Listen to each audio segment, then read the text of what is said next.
पूरे मुल्क में अफरा तफरी फैलाकर शहबाज शरीफ, हमजा शहबाज, नुसरत शहबाज के 16 अरब रुपए के केसेस खत्म कर दिए। अभी आप कह रहे हैं सुप्रीम कोर्ट के बाहर एहतजाज करना है। अब लाडले बदले जा चुके हैं। लाडलों में अब शहबाज शरीफ, नुसरत शहबाज और हमजा शहबाज है। एक जनरल रिटायर्ड ने केसेस खत्म कर दिए। इमरान खान की गिरफ्तारी से जो हासिल करना था वो हासिल कर लिया शहबाज शरीफ। अस्सलाम वालेकुम, मैं हूं जवाद बाकिर। किसी को खबर ही नहीं कि इमरान खान की 2 दिन की गिरफ्तारी से शहबाज, हमजा और नुसरत शहबाज पर 16 अरब रुपए के मनी लॉन्ड्रिंग के केसेस, इन सबको बेगुनाह करार दे दिया गया। मतलब आप क्लीन हैं। इमरान खान अपने बयानात में इनको चोर डाकू कहते रहे, इनको अदालतों तक लेकर गए और शहबाज शरीफ फैमिली ने बड़ी गेम डालकर इमरान खान को गिरफ्तार करवा के मुल्क में अफरा तफरी फैला दी, तो चुपके से अपने केसेस क्लियर करवा लिए। पहले बता चुका था कि शहबाज शरीफ हुकूमत में आए इसलिए कि केसेस खत्म करवाए जाएं, और वो कर रहे हैं। याद रखिएगा, जब भी कोई बड़ी गेम सियासतदान या एस्टेब्लिशमेंट ने डालनी होती है तो अवाम की तवज्जो किसी बड़े दूसरे इशू पर लगा दी जाती है और पीछे से गेम डाल दी जाती है। आप में से 90% लोग भी इस खबर का मालूम नहीं होगा।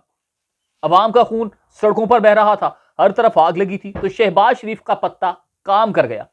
इमरान खान का धरना खत्म करवाना था तो एपीएस हो जाता है। इलेक्शन करवाने की बारी आई तो अदलिया के खिलाफ बयानात आते हैं। शहबाज शरीफ, हमजा के केसेस खत्म करवाने थे तो इमरान को गिरफ्तार करवा दिया जाता है। अवाम का ध्यान उधर गया, पीछे से अपना रास्ता बना लिया। हर किसी ने मुल्क को लूटा है। बड़ी अच्छी बात लगती है मुझे कि जो चौकीदार बने बैठे हैं मुल्क के, वो अरबों रुपति बन गए। अवाम सारी कर्जे में डूब गई। जो अदालतों में पेश होता है उसे गिरफ्तार कर लिया जाता है, और जो अदालतों को 50 रुपए के स्टाम्प पर चूना लगा देता है, आज वो वजीर आज़म है। इसीलिए बोलता हूं कि सब गोलमाल है। जिन केसेस में ये बेगुनाह करार दिए गए हैं, इनको थोड़ा सा जान लें। एफआईए ने 13 दिसंबर 2021 को शहबाज शरीफ और हमजा शहबाज और दीगर मुलजिमान के खिलाफ 16 अरब रुपए की मनी लॉन्ड्रिंग का चालान बैंकिंग अदालत में जमा करवाया था और दोनों को मरकजी मुलजिम नामजद कर दिया था। एफआईए ने नवंबर 2020 में शहबाज शरीफ और इनके बेटों हमजा शहबाज और सुलेमान शहबाज के खिलाफ इंसदादे बदउनवानी एक्ट की दफा 419, 420, 468, 471, 34 और 37 इतनी एंटी मनी लॉन्ड्रिंग एक्ट की दफा 3-4 के तहत मुकदमा दर्ज किया था। सुलेमान शहबाज बरतानिया, उन्हें मफरूर करार दे दिया गया।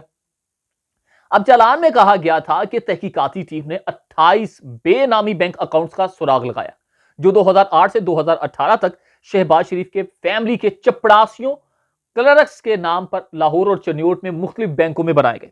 हाल देख लें, एफआईए के मुताबिक 28 बेनामी अकाउंट्स में 16 अरब रुपए, 17,000 से ज्यादा क्रेडिट ट्रांजैक्शन की, मनी ट्रेल का तजिया किया और इन अकाउंट्स में भारी रकम छुपाई गई, जो शुगर के कारोबार से मुकम्मल तौर पर गैर मुतल्लिक है। रमजान शुगर मिल ना भूलिएगा। और इसमें वो रकम शामिल है जो जाती हैसियत में शहबाज शरीफ को नजराने के तौर पर दी गई।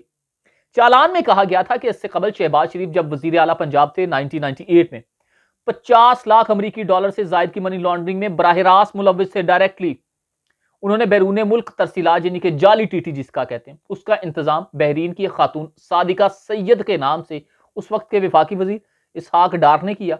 आज वही इसहाक डार वजीर खजाना है, उनकी मदद की उस वक्त। एक और बड़ी खबर सुन लें। लाहौर हाई कोर्ट ने बयान हल्फी पर वजीर आजम शहबाज शरीफ के खिलाफ कार्रवाई के लिए दायर दरख्वास्त पर समात गैर मुअय्यना मुद्दत के लिए मुलतवी कर दी। ये वही बयान हल्फी है जिससे नवाज शरीफ बाहर गए थे, अब तक वापस नहीं आए, दवाई लेने गए हुए थे। मुल्क का वजीर आजम वो बनता है जो अपने स्टाम्प पर ही पूरा नहीं उतरता, जो अपनी कही हुई बात पर पूरा नहीं उतरता। और मजाक किसका उड़ा रहा है? ना पार्लियामेंट का, ना किसी और का, अदालत का मजाक उड़ा रहा है, अदालत को मुंह चढ़ा रहा है कि भाई ये पड़ा है आपका स्टाम्प पेपर। अब एक दरख्वास्त तो दायर करती गई है, मगर उस दरख्वास्त पर समात गैर मुअय्यना मुद्दत के लिए मुलतवी कर दी है। गैर मुअय्यना का मतलब यह होता है कि उस पर समात जब कभी दिल किया तो कर लेंगे, नहीं तो वो साइड लाइन पड़ी हुई है। इमरान खान की गिरफ्तारी में इतने बड़े बड़े केसेस से ये चुप करके निकल गए हैं, इनके केसेस खत्म हो गए हैं। ये चाह रहे थे कि नवाज शरीफ के केसेस भी खत्म किए जाएं, मगर अभी नवाज शरीफ की हाइप बनी हुई है। इमरान खान की गिरफ्तारी की वजह से जितने ये केसेस खत्म करवा सकते थे करवा लिए, और ये तमाम काम एहतसाब अदालत के यानी कि नैब नेशनल अकाउंटेबिलिटी के जो चेयरमैन लगाए गए जनरल रिटायर्ड साहिब, उनके तवज्जो से ये करवाए जा रहे हैं। नैब में तरमीम की जा रही है। बिलावल भुट्टो ने बयान दे दिया कि जी नैब को तो खत्म ही कर दो, नैब को खत्म कर देना चाहिए। जब यही नून लीग ऑपोजिशन में थी तो ये कहती थी कुछ तरमीम होनी चाहिए। अब समझ आ रहा है कि कौन सी तरमीम होनी चाहिए थी। वो तरमीम करके अपने केसेस से साइड पे, मैं आपको पहले दिन से कह रहा हूं कि शहबाज शरीफ हुकूमत में इसलिए आए कि उन्होंने अपने केसेस खत्म करवाने थे, और उसका पहला ट्रेलर आपने देख लिया। आज तक पूरे मुल्क में किसी को इस खबर का कानो कान खबर नहीं, हल्की सी स्ट्रीम, मेन स्ट्रीम मीडिया पर चंद एक फट्टे से चले हैं, टीकर चले हैं और खबर गायब हो गई। सब लोग लग गए वो अफरा तफरी की तरफ, जो खून बह रहा था, जो कत्लो गारत की जा रही थी, उसकी तरफ लग गए। पीछे से इन्होंने केसेस खत्म करवा लिए और किसी को कानो कान खबर ना हुई। इन्होंने अपना मकसद हासिल कर लिया। अब यही चीज नवाज शरीफ शहबाज शरीफ को बोल रहे हैं कि शहबाज, जैसे तुमने अपने केसेस खत्म करवाए, मेरे भी करवाओ। शहबाज शरीफ अभी कह रहा है कि हौसले से काम ले, ये इतना आसान नहीं था, इधर बहुत सी जानों का नजराना भी पेश करना पड़ता, और जो आपने कर दिया, बेधड़क होके कर दिया। अब मामला है इमरान खान का, जो इनको चोर डाकू लुटेरे कहते रहे हैं। वैसे माजरत के साथ कुछ उनके साथ भी मिले हुए हैं, कुछ उनके साथ भी खड़े नजर आते हैं, मगर अब उनको इस चीज के बारे में भी नोटिस लेना होगा। उनको देखना होगा कि आखिरकार ये जो केसेस खत्म करवाए गए हैं, इसके पीछे बात क्या है।